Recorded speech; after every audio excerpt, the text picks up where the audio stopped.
মালদ্বীপে যথাযোগ্য মর্যাদা ও কূটনৈতিক সৌহার্দ্য এবং প্রবাসী বাংলাদেশিদের প্রাণবন্ত অংশগ্রহণের মধ্য দিয়ে বাংলাদেশের ৫৫তম মহান স্বাধীনতা ও জাতীয় দিবস উদযাপন করা হয়েছে।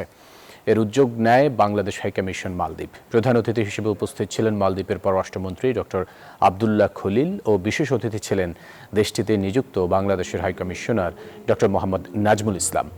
দেশটির উচ্চপদস্থ সামরিক কর্মকর্তা ও বসবাসরত বিভিন্ন দেশের কূটনৈতিক সহ বিপুল সংখ্যক প্রবাসী বাংলাদেশী উপস্থিত ছিলেন। বক্তারা বাংলাদেশের স্বাধীনতার গৌরবময় ইতিহাস, অর্থনৈতিক অগ্রগতি এবং আন্তর্জাতিক অঙ্গনে দেশের ক্রমবর্ধমান অবস্থান তুলে ধরেন।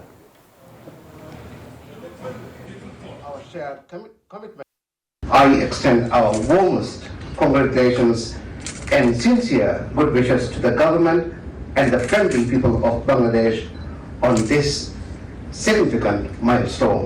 The relationship between Bangladesh and the Maldives is built on deep-rooted friendship, mutual respect, and shared aspirations. Over the years, our two countries have developed a strong partnership across multiple sectors. 200-র বেশি service ও ফিচারে লেনদেনের সব বিকাশ অ্যাপে সম্ভব।